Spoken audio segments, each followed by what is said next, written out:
Okay, good afternoon. I want to thank you, all of you, for joining us to this Speak Up. We are going to talk with three great experts from Curitiba, Brazil, Sergio Avelleda. Thank you very much for joining us. Vries from Amsterdam, the Netherlands. Thank you very much for joining us. And Monica Kashkari from DULT Bangalore. Thank you very much for joining us. I want to introduce, first of all, by Vari Yoshi, which is going to be our one of our moderators, and she's the director of BICS in India, and Regina Basha, she's the coordinator of the Hub City Makers in Albania. So thanks for joining us to this idea of streaming our positions in terms of mobility, and I let you with the three speakers. Many thanks.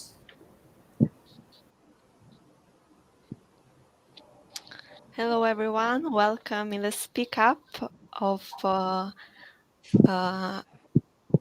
webinar. So first of all, I wanted to introduce our speakers. So the first one I wanted to introduce is Maud de Vries. Thank you, Maud, for being here.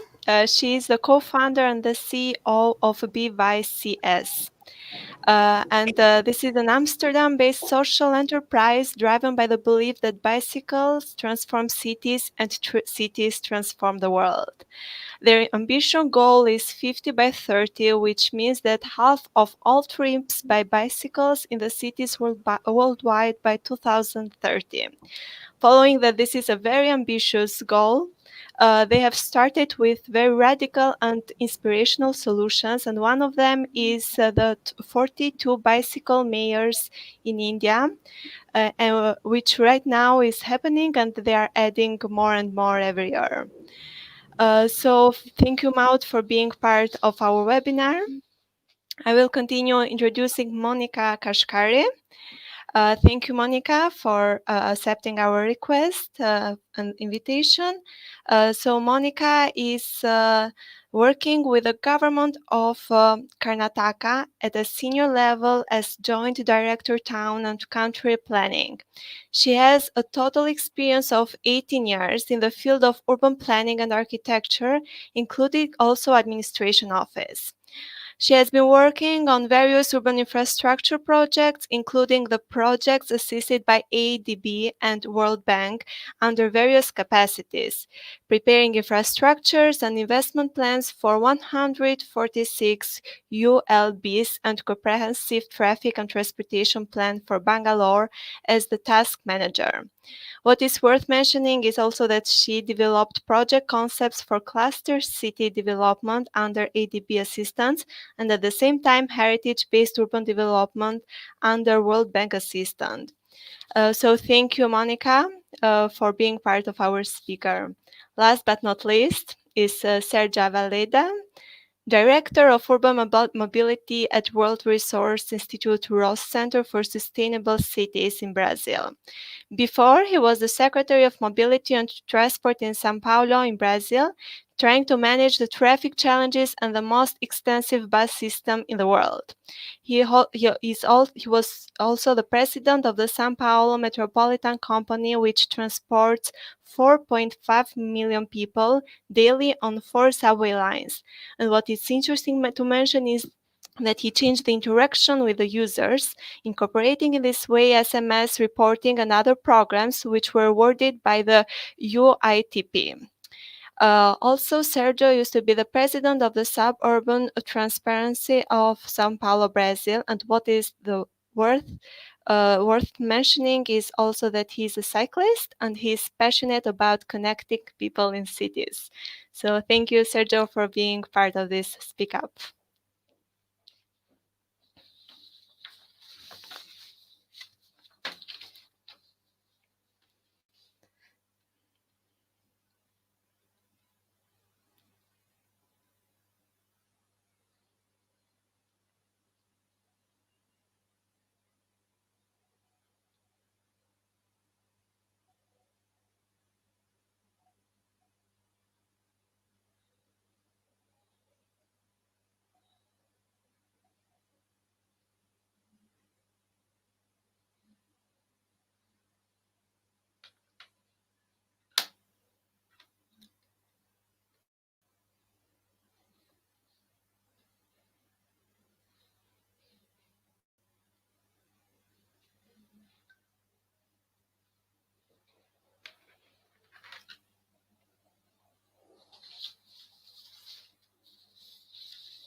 So I think that what is now, we are going to start with the speakers.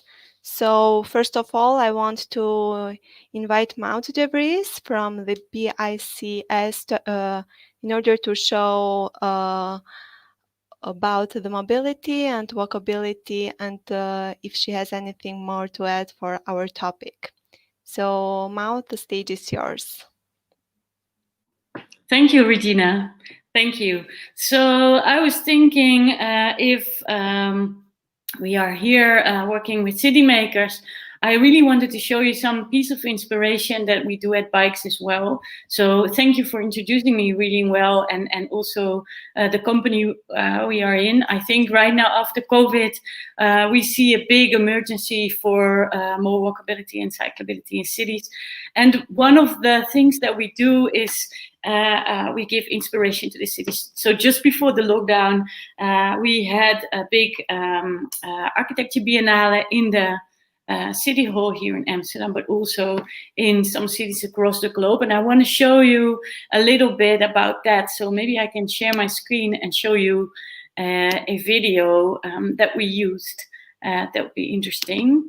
It's this one, and it will run it for you. Oh.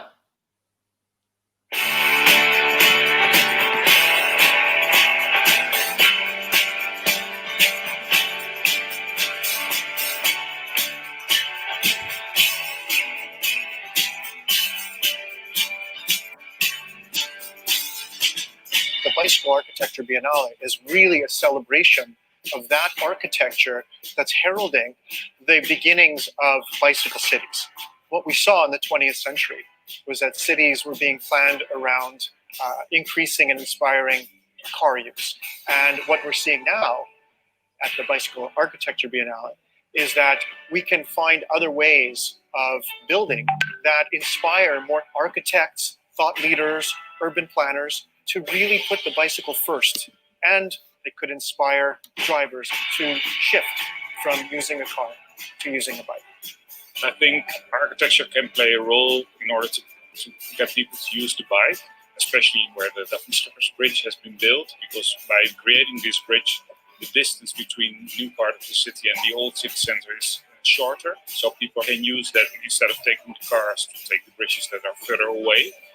We designed an underground bicycle storage building for 3,000 bikes. So it's huge, it's almost as big as a football field. The biggest innovation of this bicycle parking is that there's a system of about 100 cameras in the ceiling that can count all the bikes and see all the free spots and guide you directly to that. We hebben inderdaad fietsstanden gemaakt omdat de meeste stationsgebieden eigenlijk relatief weinig parkeerplaats hebben. Iedereen wil heel graag heel dicht bij het station staan. Deze fietsstalling kon plaatsvinden eigenlijk op de dichtstbijzijnde locatie bij de perrons. En we weten vanuit het gebruik dat heel veel mensen vanuit Alphen dus niet meer met de auto gaan, maar gewoon automatisch met de fiets, omdat het makkelijk is. So we know Holland, how committed they are to cycling, and we see some great work coming from here. But what really surprises me is China, the commitment in China. We actually see from one or two projects that's exhibited here, something that is groundbreaking and it definitely will stand as a model for other cities to follow. We at Bikes see 70% of all humans living in cities in the next few decades. And the planet's warming up to an almost unsustainable level. And rather than focusing so much on self-driving vehicles or finding another planet or populating Mars, we have a solution right here, a 200-year-old solution that's having adoption rates that would make any Silicon Valley investor drool. If we can get to half of all trips by bicycle in the next decade, then we really have a chance to heal this planet. We would love to see more of your projects in the next edition of the Bicycle Architecture Biennale. So we're looking for those breakthrough ideas that can get people to dream about a future in cities worldwide that everyone is cycling.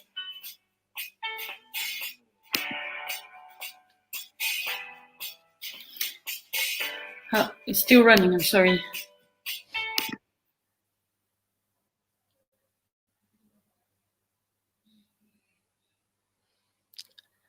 Well, thank you, Maud, for showing us this video.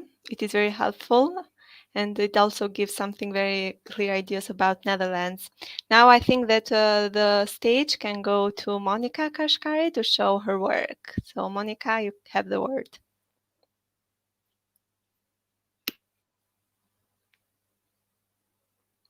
Monica, sorry, we cannot hear you. You are muted. I said thanks a lot. I'll be just sharing my screen. So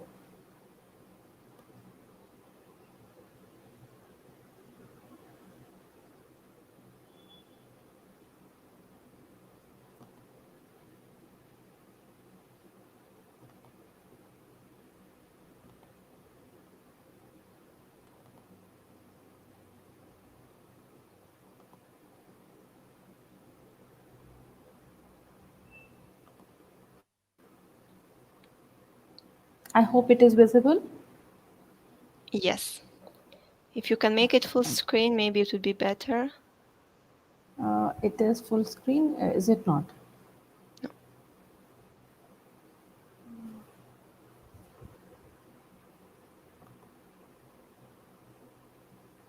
Now? No, there is no change.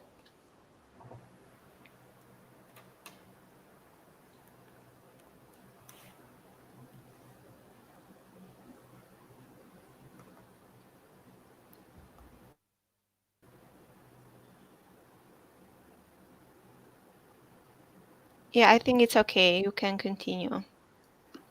Thank you. Fine, thank you. Yeah.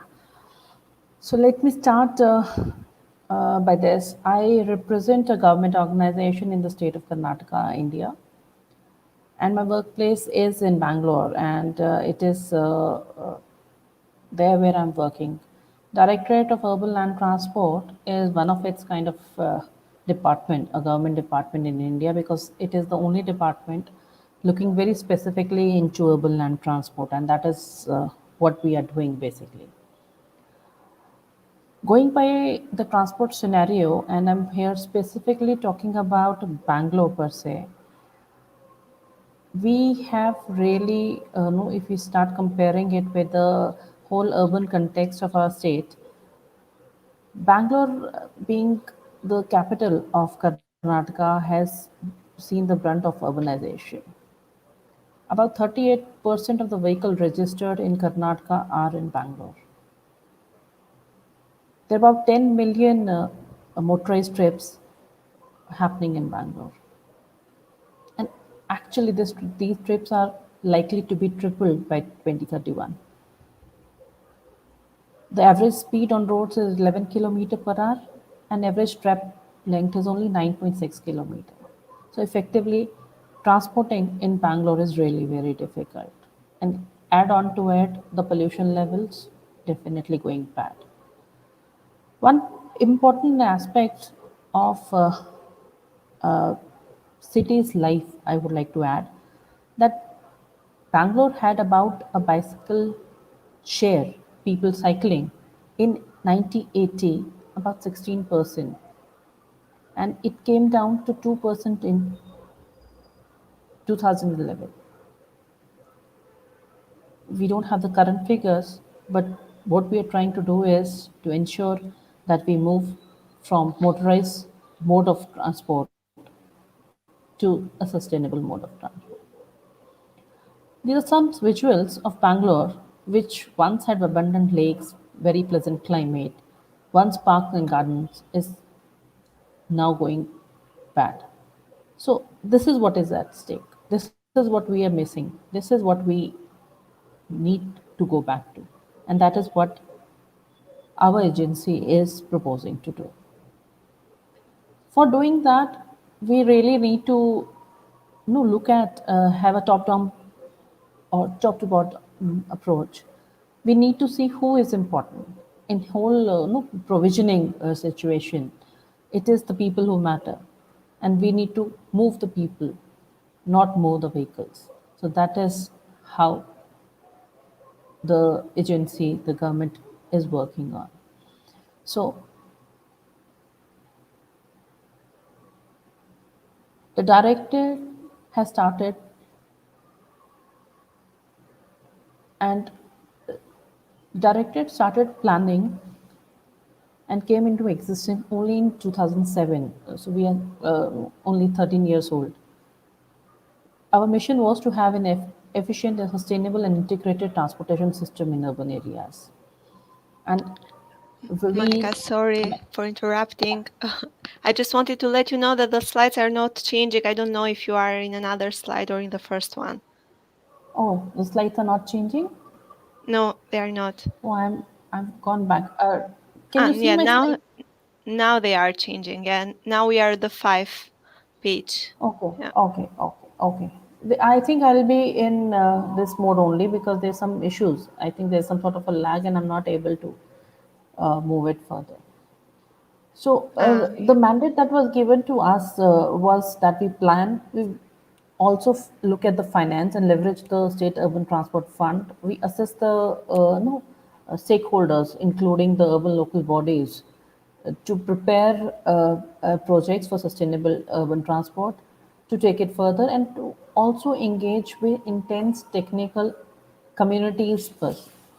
So effectively, our mandate has been like any planning organization to plan, design, implement, engage, and engage has been one of our forays.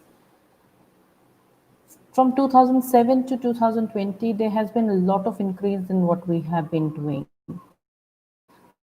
We have been trying to collaborate with a number of agencies, whether they are government agencies, whether they are whether NGOs, communities, or external thing. We have been going on and on. And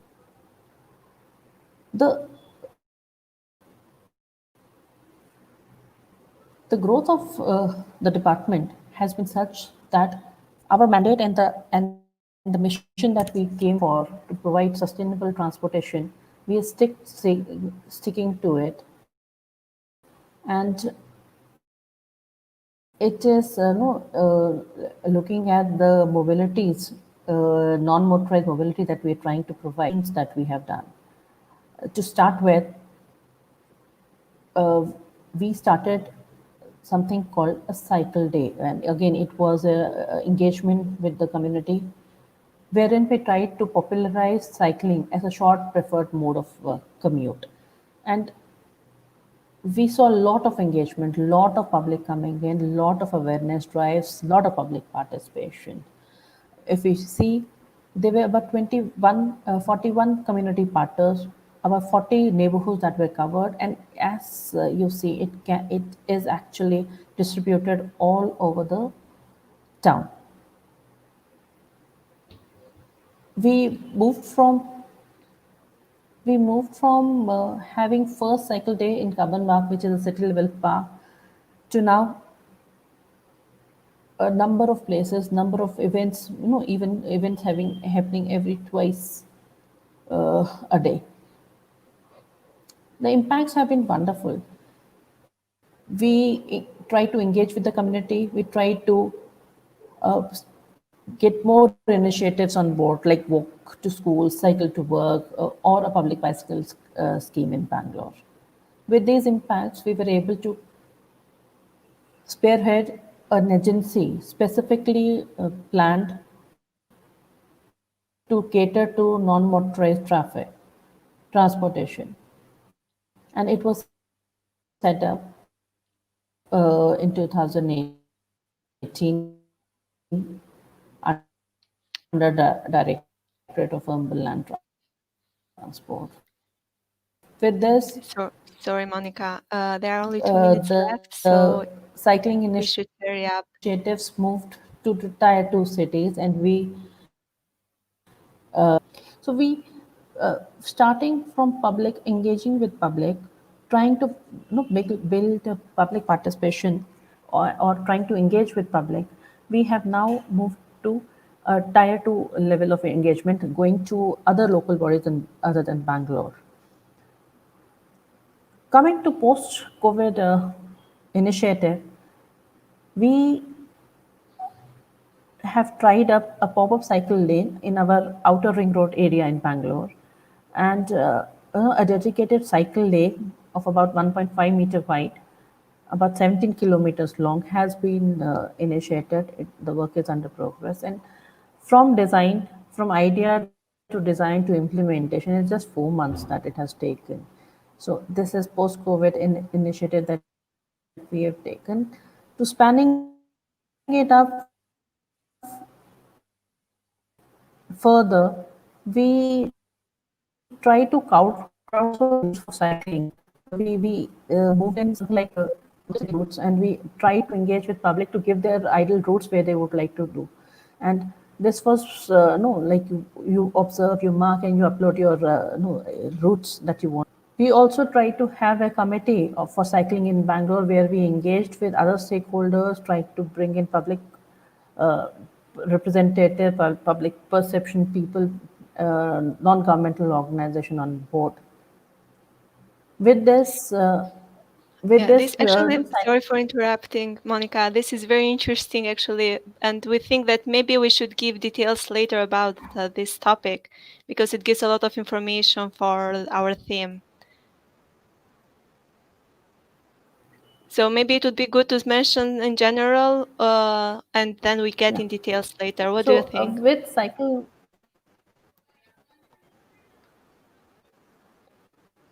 yes, I'm just finishing it off.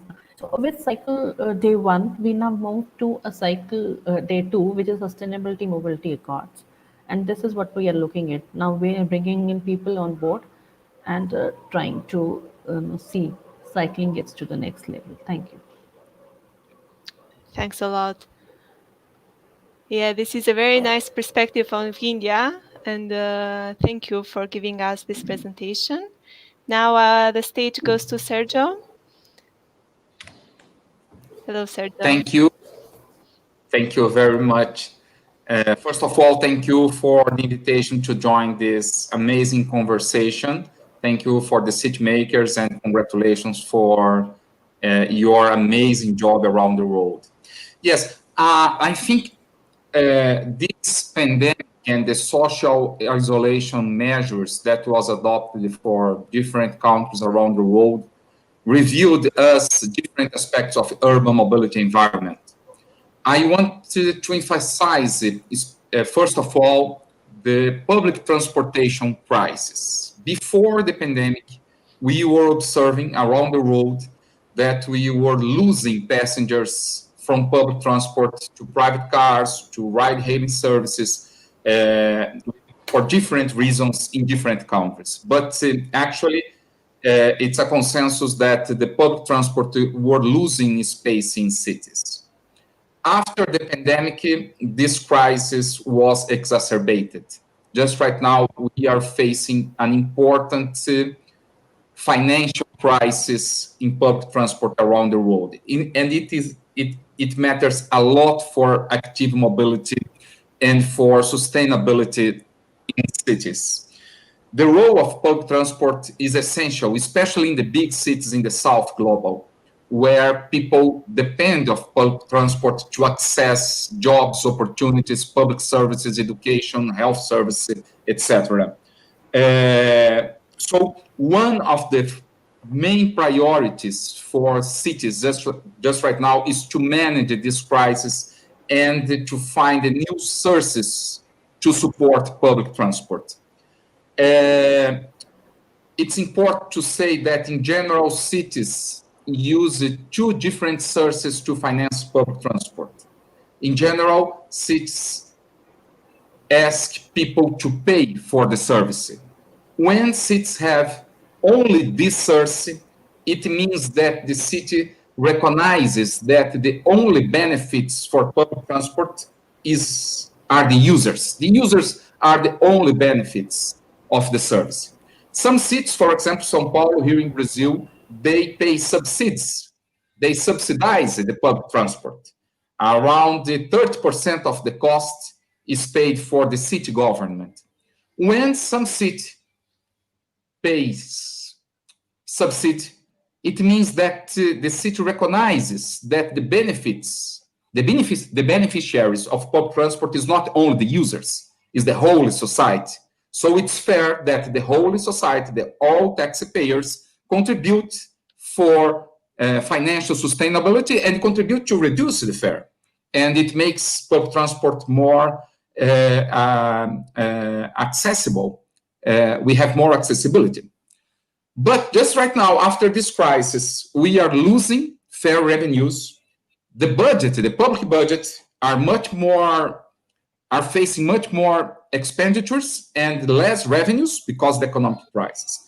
I want to share with you only one slide that it's very interesting from a discourse media study that reviews how the global North, subsidize car use.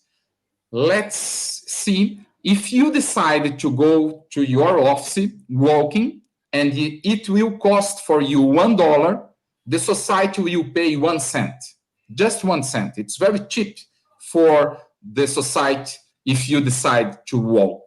If you decide to ride a bicycle and it will cost for you $1, the society will pay 8 cents of dollar. If you decide to go by bus, by public transport, and it will cost $1 for you, it will cost $1.50 for society. But if you decide to drive your private car, your gas car or diesel car, and it will cost $1 for you to do this trip, the society will pay $9.20. I think it's important to share this information because in general, we are not aware about the private car cost for the society.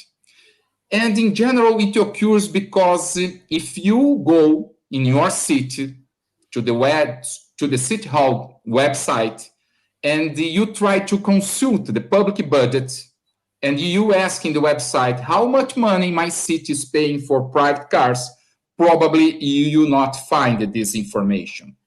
But if your city is paying subsidy for public transport and you search in the website subsidy for public transport, probably you will find, because all this expenditure is consolidated in one line in the public budget.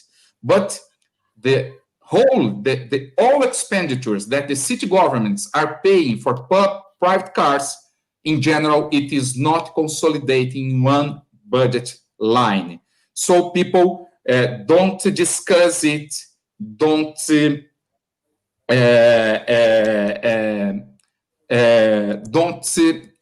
have this information. It's not transparent, and because that people don't discuss it, and you need to discuss it to try to discover new sources for public transport. One very good source, and some cities around the world are using to support public transport, is the private car use. You can ask money for parking, you can ask money for congestion tax, for example, exactly what New York will do in 1 year, London is doing, and different cities around the world.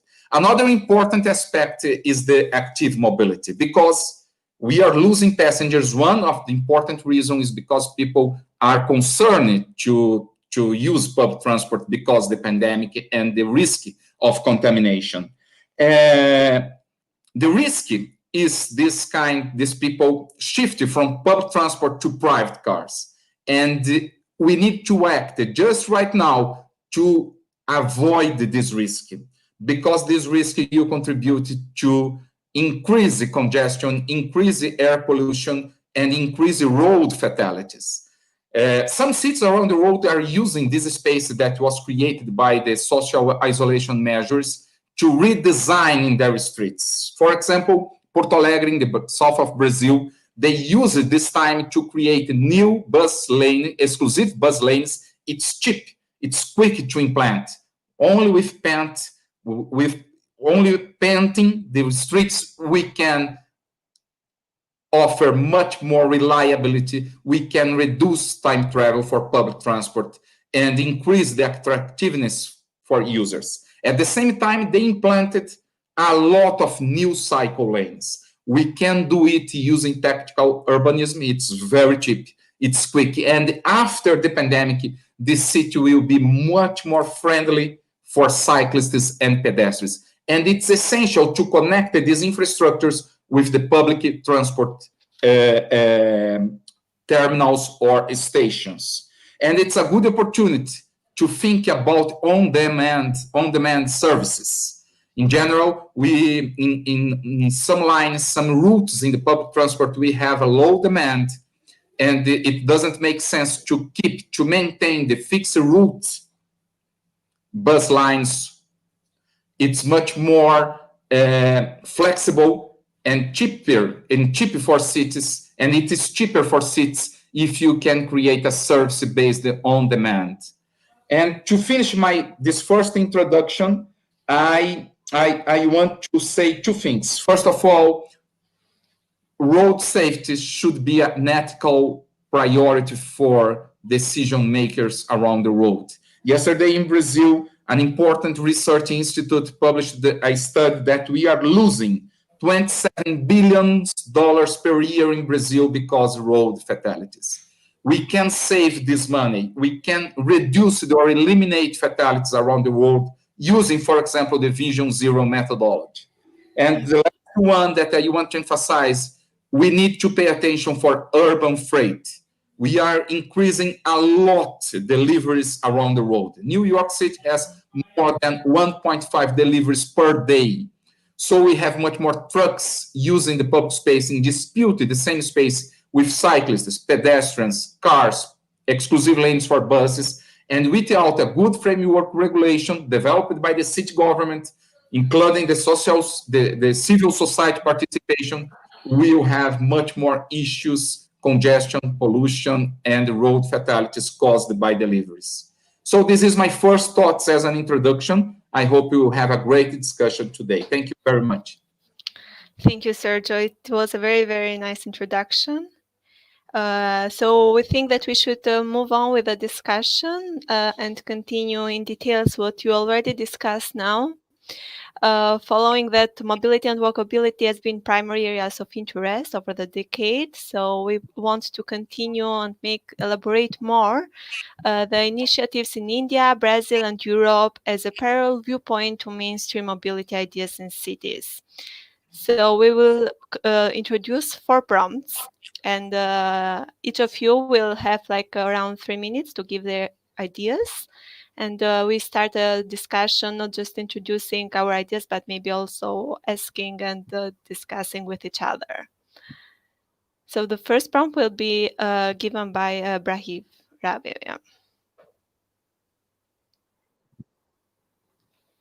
Thank you, Regina. Yeah, thank you so much. Thank you, Maud, Monica, and Sergio, for the wonderful discussions you had about what you believe about urban mobility. Coming to the first prompt, that is cycling and inclusiveness. We all must have commitment to equity, diversity, and inclusion to fulfill our mission and achieve our vision. And in order to meet the promise of a nation where bicycling is safe, comfortable, and open to all, we must address systemic disparities. We must build a more diverse movement that truly represents our communities and speak with one voice for having bicycle-friendly cities for everyone. So I would want Sergio to hear from you regarding how Brazil moves towards cycling and inclusivity.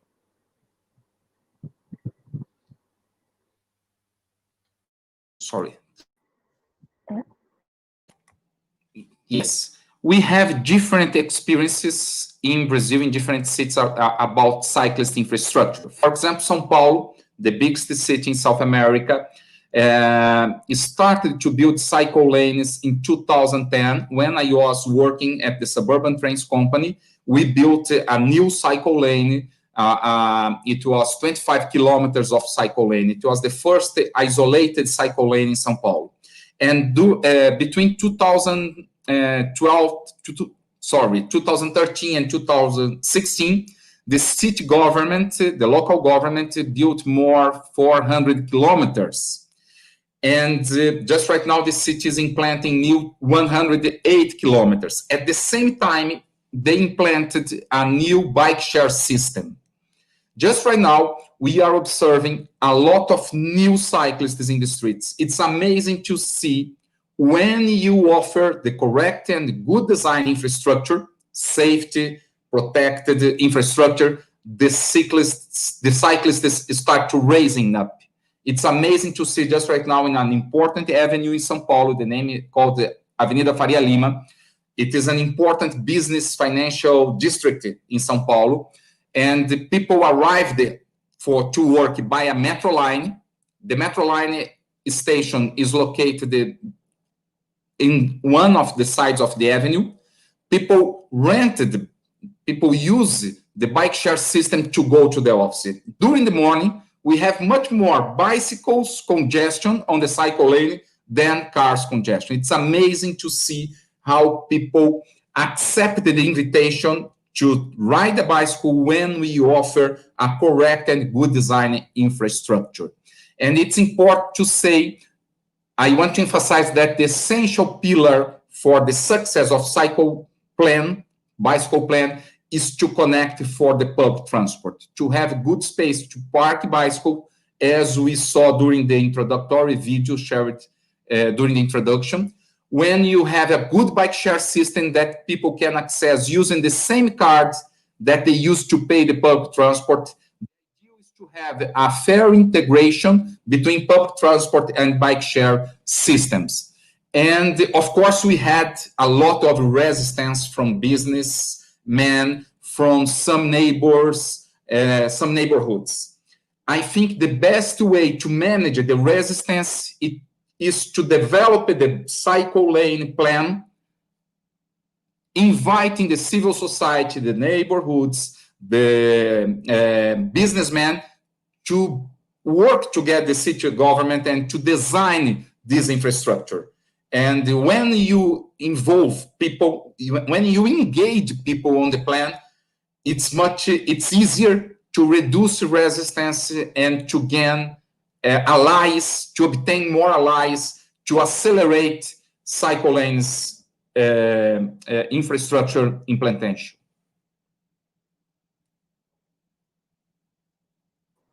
Yeah, thank you, Sergio. Maud, I would like to know how in Amsterdam, how cycling is inclusive, as everyone is on cycle. So can you share about Amsterdam? Yeah, sure. I can share about Amsterdam. It's basically in the city center. It's almost 70% of the trips, daily trips, are on the bike. We see everything and everyone. We see dogs sitting in front of bicycles. We see kids having other kids in the back of the bicycle. I think we all know the things that you can see in Amsterdam when you think about cycling. And I think that is what we in Amsterdam don't think is really special. And that is something that I think is really special and that we should share in the world. What we have witnessed since the beginning of the pandemic is that the time of the bicycle has arrived. And governments and citizens are finally recognizing the power of the bicycle. And we hope that the trends extends well beyond the crisis that we now face. And the bicycle will play an important role in ensuring the future of our cities is livable and sustainable and accessible to all. And furthermore, we also believe that alongside the development of infrastructure, it is important to think about fostering the culture of the bike. And that is what we see here in Amsterdam, to ensure new users can benefit from urban design and that using bicycle becomes the norm for daily trips. I think that is very important, I think. And we're still, of course, have a job to do here in Amsterdam because of COVID. There's a big financial gap, of course. And, there's an owner for the public transport, but there's not really an owner when it comes to cycling. So then it's easy to forget that we need to invest in cycling. And maybe in Amsterdam now it's in infrastructure. Still a lot of money needs to be invested in infrastructure, but also in a more softer side of infrastructure, which we call human infrastructure, where we talk about behavior change, where we talk about all the things that make a cycling city, like the economic side of cycling, the impact that cycling really has on your own life, but also on life in cities. So we think in Amsterdam that we shouldn't, the government shouldn't forget to keep on investing in children on bikes. I think that's mainly the thing that we want to suggest to the city here in Amsterdam, that after COVID, even though we have less money, we need to not forget the kids. Otherwise, we will lose the whole bicycle culture that we built since the 70s.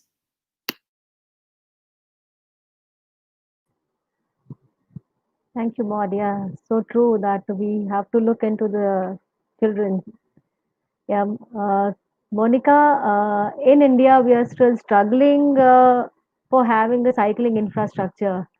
So, what do you think, according to the Indian context, like how inclusive is cycling over here in India? You're mute, Monica. Yeah. Yeah, Bhairavi, that was actually really very difficult because cycling, we had people cycling. It is not that it's something that is new, and it's a foreign concept that has come to India. People used to cycle to work. People used to cycle to school. They in all this bringing in your cars and everything, the motorization has actually impacted that.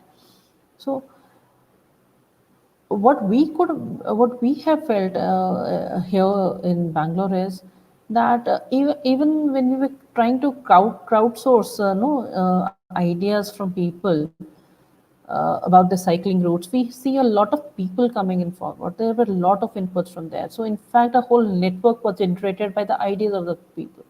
So it is not, the intent is not there. It is not that it is not possible, because what we saw at Outer Ring Road in Bangalore, a 17-kilometer stretch being ready within 4 months during this COVID time, and we had people who were using it for commuting earlier also, but now we have a dedicated lane. So it is something that I feel that it is to bring everyone on board, whether it's a cyclist, a cycle user, a potential cycle user, as well as the agencies involved, whether that is your planning agencies like ours, or the implementation agencies like BBMP. So it is effective in that manner.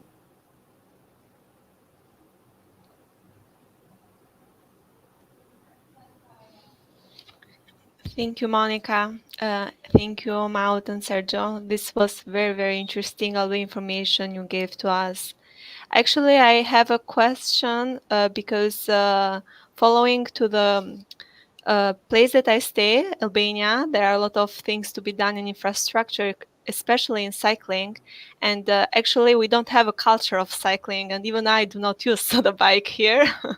And I'm very curious to ask you about the transition of modes. So how did you manage to make this transition from the cars or using, I don't know, other like buses or anything else, and now people use more the bike.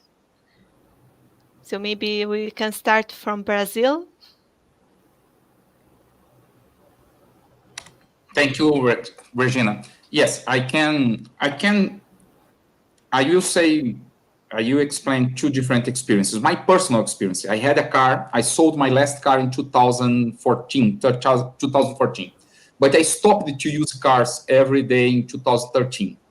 I started to use bicycle when I was working on the Suburban Trains company, and we start to build a new cycle lane, and to visit the cycle lane, to check the civil works. I used to ride a bicycle, and I loved this experience, and I start to go to my work using bicycle, and I discovered two important things. I saved time a lot. It's much more, it's quicker to go by bicycle than by car. And I start to feel healthy much more than when I used car. And by today, I don't have car. I don't use car for my daily trips. And I discovered a lot of advantages from bicycle. It's cheaper for me. I saved a lot of money. I saved a lot of carbon emissions for the planet, and I saved a lot of time in my life using bicycle.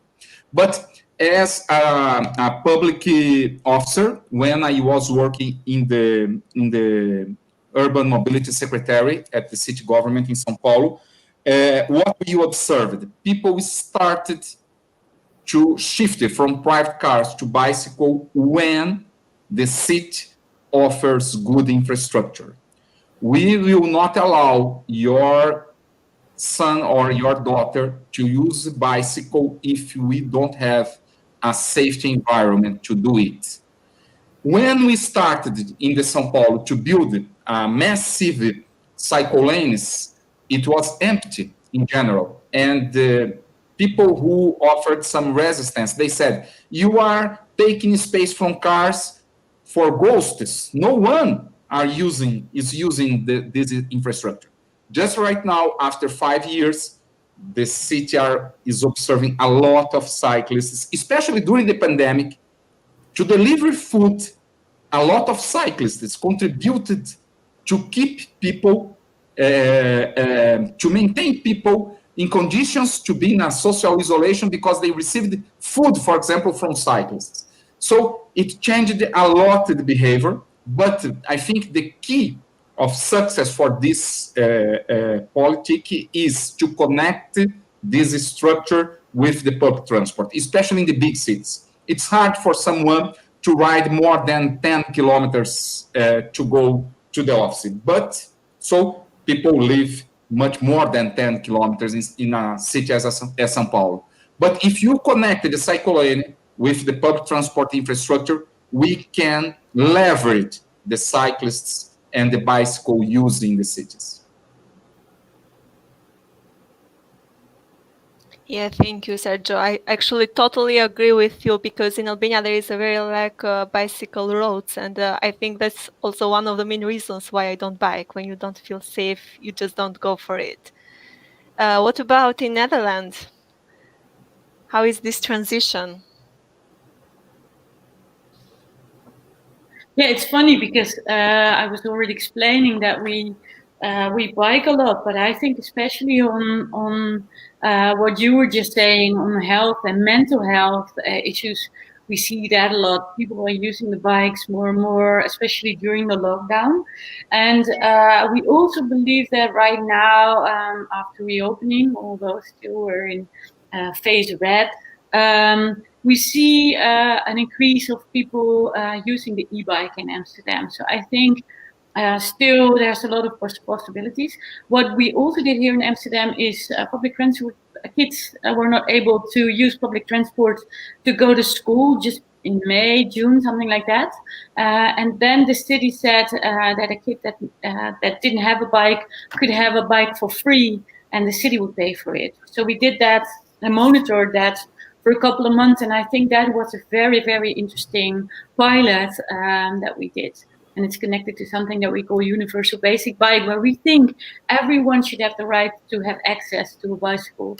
And that's what happened. And we saw kids that were never riding, that were always using public transport, starting to bike. And now after a couple of months, they start to say, hey, I don't want to go and use public transport. So that was one of the big insights right here in the Netherlands that we had. But I think worldwide, so many things can be seen. Interesting. Yeah, it's really interesting. And I don't know about India. How is the situation there?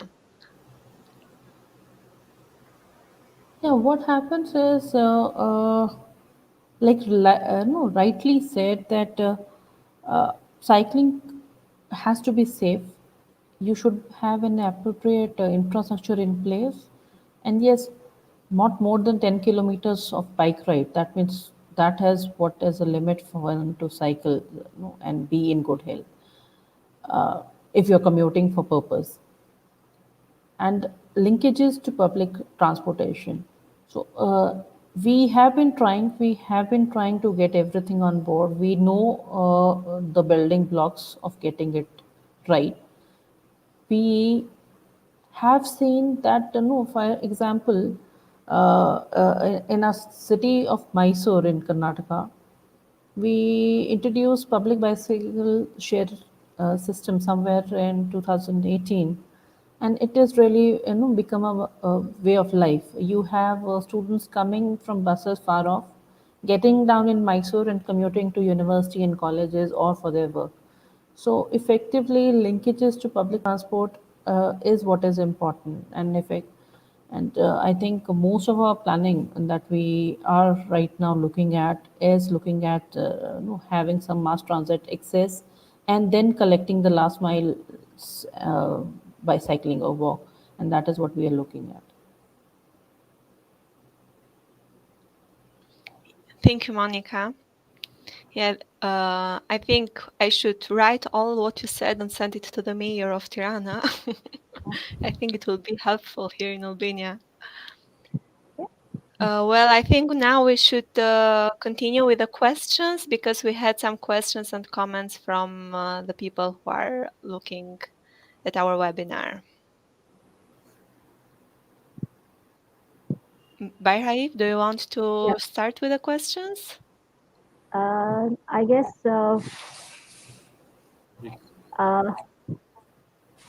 just with the discussion right now we had about the transition of mobility, like before we start the questions, let we just need to discuss something which might be helpful and which might answer some of the questions which have been asked.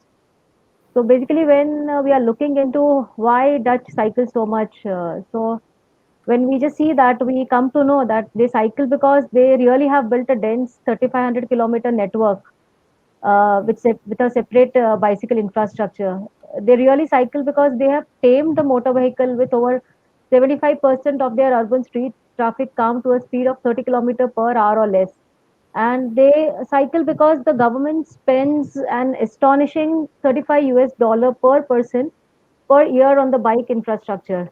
And right now, we all are aware that during COVID in May 2020, like the UK government also announced that they would be investing some £2 billion in the transport sector, and the major chunk which would go in improvement of the cycling and walking infrastructure.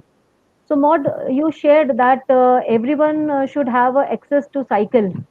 So, do you think that only owning a cycle would serve the purpose, or involving the government to build up an infrastructure and involving policy making will help in cities like in countries like India or Brazil or?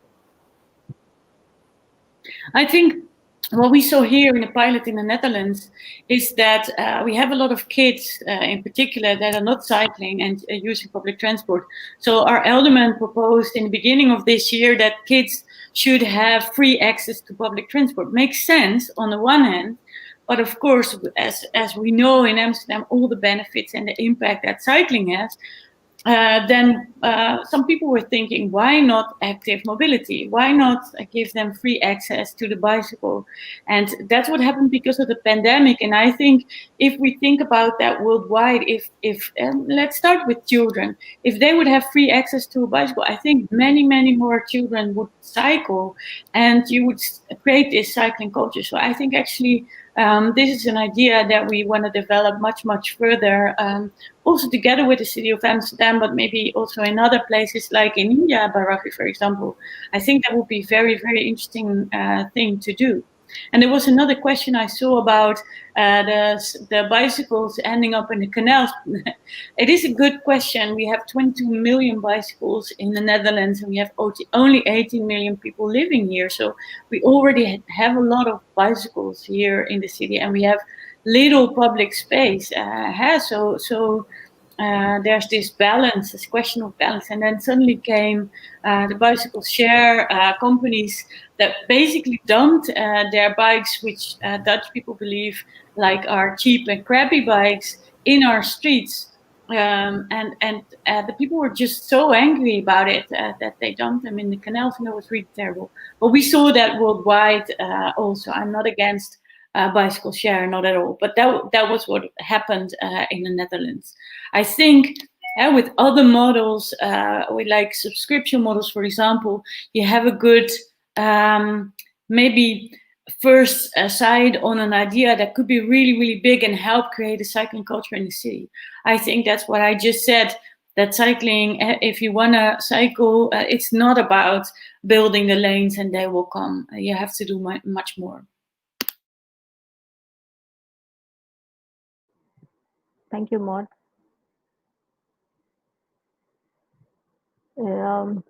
So, Sergio, we have a question for you. That do you think that cities in Brazil are capable to redesign their urban space, focused in active mobility and 15-minute cities culture? And how can we convince the politicians to build public policies towards it?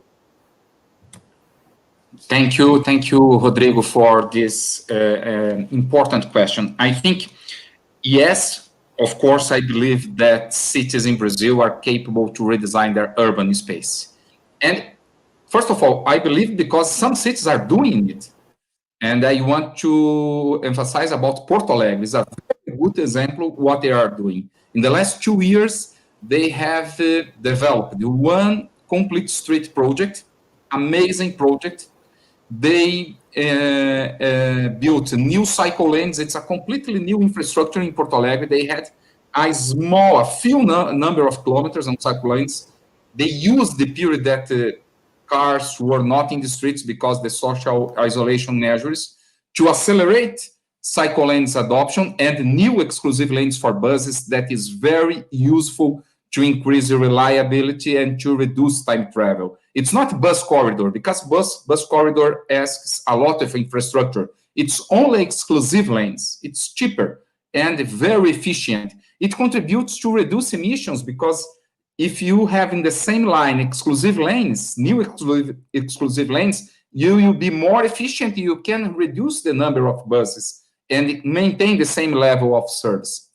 And the best idea to convincing the mayors and decision makers to do it, I think I used to say about Jaime Lerner, who was mayor of Curitiba, where I am now, just right now. Jaime Lerner is in the history of urbanism, not because he did the same, not because he built new avenues or streets or bridges, because he was brave to change the mindset of the city. He built the BRT, the pedestrian streets. He is in the history. People see Jaime Lerner as an inspirational leader.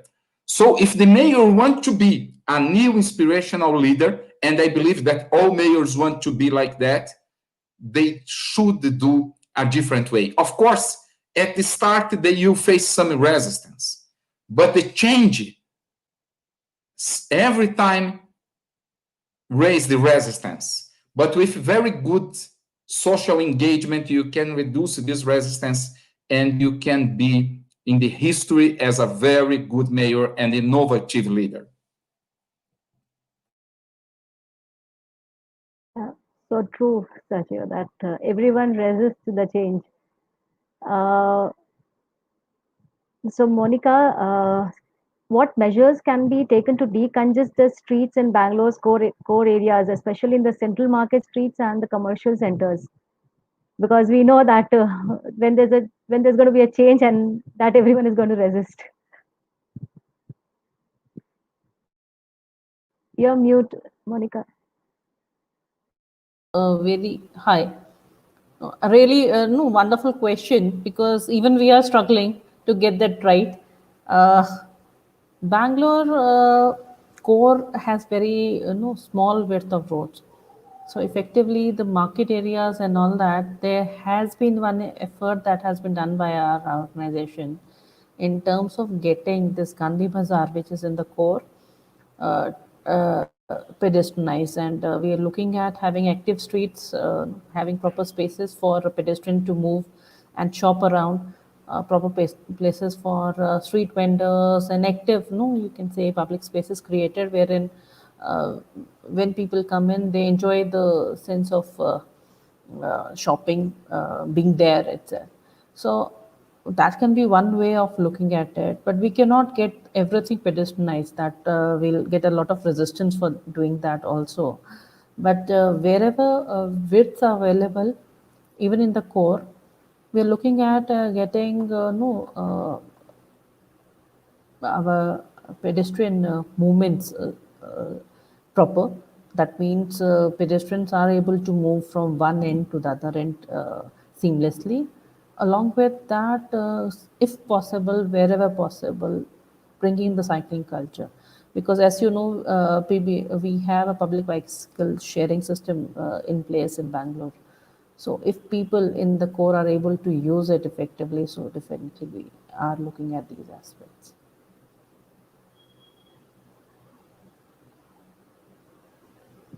Yeah, thank you, Monica.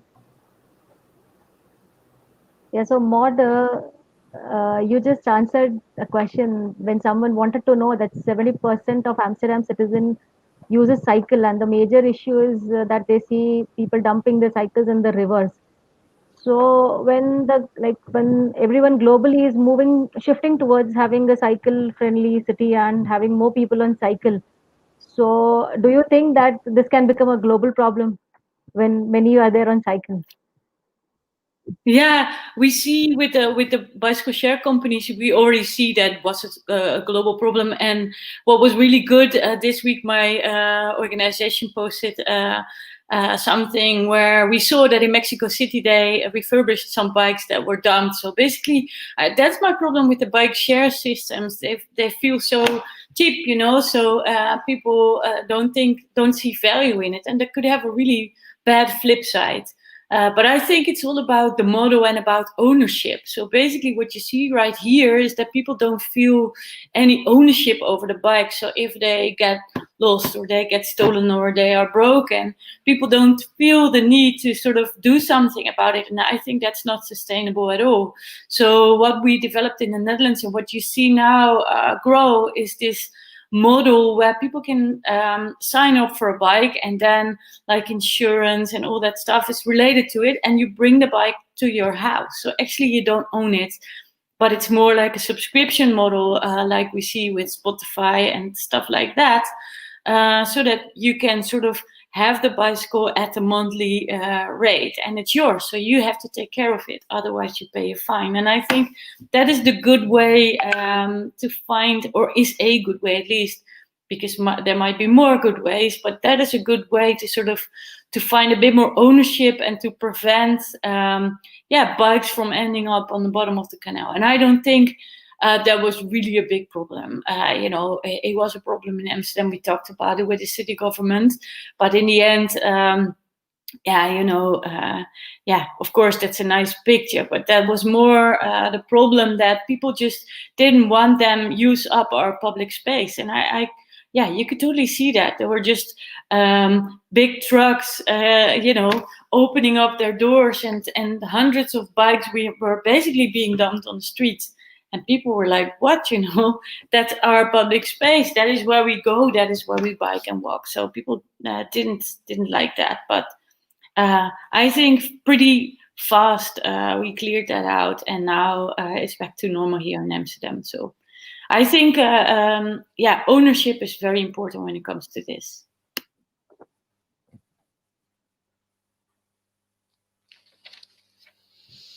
Yeah, thank you, Sergio, Mount, and Monica. So I think that it's good to conclude somehow our discussion and to mention like the main points.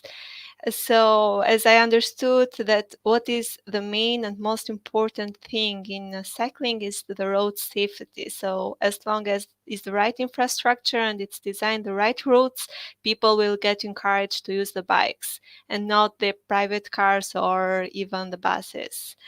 What is also worth mentioning is that the resistance of people can be high, of course, because it's like getting out of your comfort zone.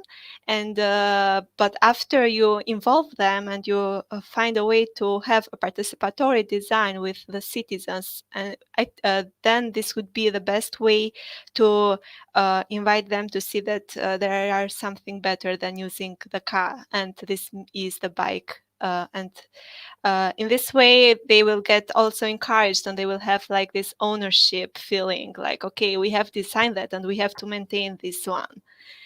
What I think that it's good to mention is that as the kids and children are the future of every generation, every government should encourage the kids to not use the bus for free, but use their bike.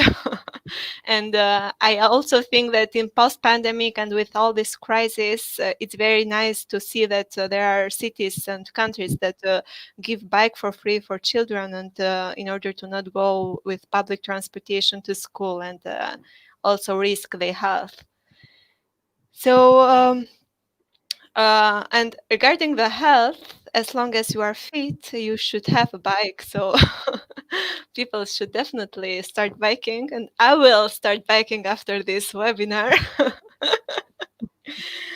So guys, what I really find it very interesting also the fact how to convince the politicians, because it's very difficult somehow to find the right methods.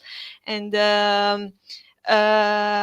maybe giving them these inspirational leaders can be a solution, and also having pedestrian movements in the core of the cities and breaking the cycling area even in the core. It's a very, very nice solution, offering also public space to the people.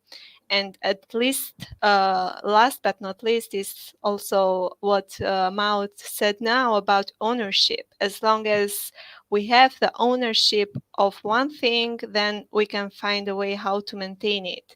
But we should find the right methods to do this.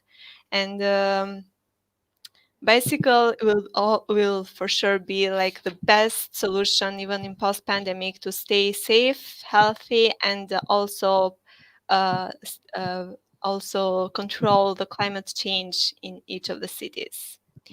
So if you have anything to add, just let me know. Thank you all for being part of this webinar. I think everyone who was participating is very happy with this opportunity. And thank you, Sergio, Monica, Maud, for your time and for being part of this. I also want to thank the City Makers team and the City Makers India Hub for their work and their preparation. Thank you a lot. And I hope there will be some changes few this year, even in Albania. And I will show you my experience of biking. Thank you, everyone. Thank you so much. Thank you, everyone. Thank you. I really enjoyed it. Thank you.